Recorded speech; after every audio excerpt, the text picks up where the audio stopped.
Hey everyone, Mark here. So 2003, that was 20 years ago.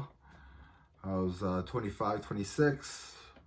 Some of my favorite metal bands came out with albums that year. So let's get this started. So we'll go right to it. Number 10, I have Dream Theater. Train of Thought came out on November 11th on Electrica Records. This is the band's 7th studio album, and I think it's their heaviest album. The song As I Am is my favorite song by them.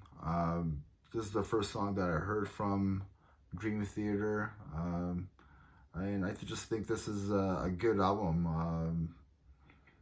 I think it's a good album to, if you haven't listened to Dream Theater, I think it's a good album to start with if you haven't heard them before or anything. But yeah, number 10, Dream Theater, Train of Thought. Number 9, I have Anthrax, We Come For You All.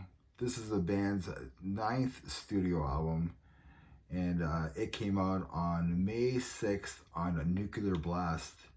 This is the last album with John Bush on vocals, and this album just hits hard. It just rocks with songs like What Doesn't Die, Superhero in the title track. I mean, John Bush is the MVP of this album. Actually, the whole period of Anthrax and John Bush is the man on all those albums.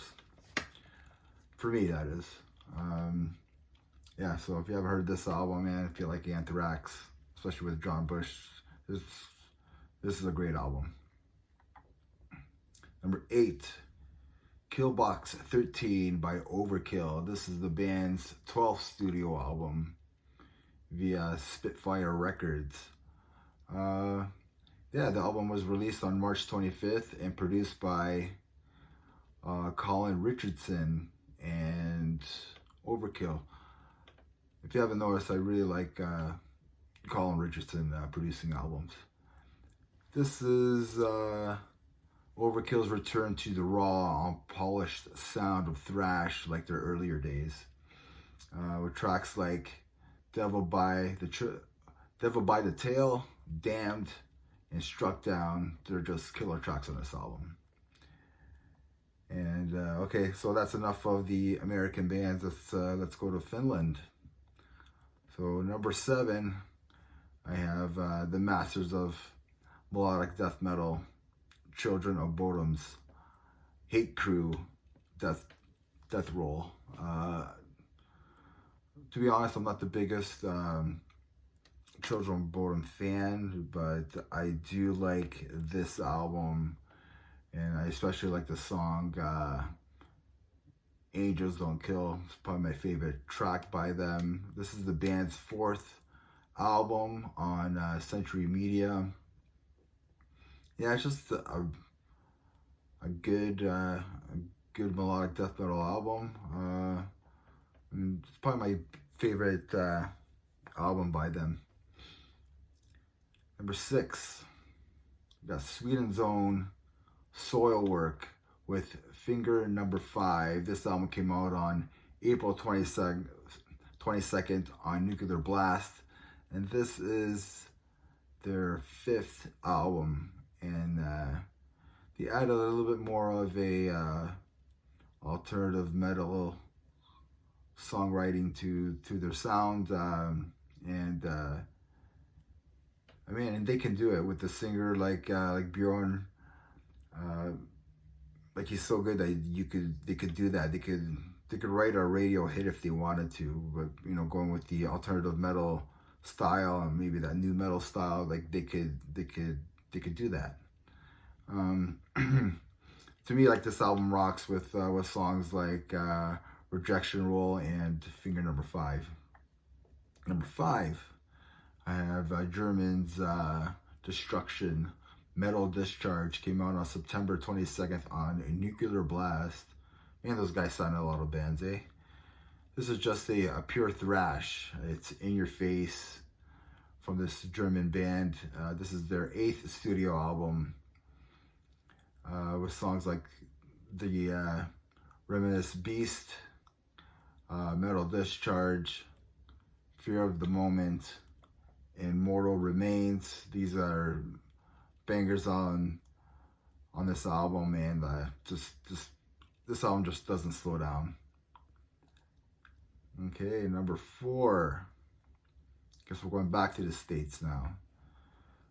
This is the debut album of Black Dahlia Murder, Unhollowed. This album was released on June 17th on Metal Blade Records. I got so used to saying Nuclear Blast for everything that it just comes out naturally now. But this is from Metal Blade Records. I mean, this is how melodic death metal is supposed to be played. They took what At the Gates and In Flames, and then they perfected it with their debut album. I mean, they perfected it and they made it their own. The album also reminds me of early metalcore albums as well. So to me, like, honestly, it sounds like the early metalcore albums, but without the breakdowns. So which is cool. Number 3, I have one of my favorite bands on here, The Haunted. One Kill Wonder came out on February 17th on Earache Records. This is the band's 3rd album by At the Gates 2.0. It's probably my favorite album by them. God Puppet is a Rager, DOA, Downward Spiral, and Shithead are all bangers on this album. Marco Arrow left the band after this record, but he returned in 2014 on Exit Wound. I do enjoy Marco's straightforward vocals compared to Peter, who probably did more of the commercial successful albums. Even though Peter's the better vocalist, but I do prefer Marco's vocals more, but that's just me. So number 2 is, I used to love this band. I still love this band from back then, but I have Chimera, Impossibility of Reason. Yeah, man, I just loved this band when they first came out. I don't know how many times I've seen them live, probably close to 5 or 6, especially back then. This album came out on May 13th on Roadrunner Records. And that's when they started to be not cool.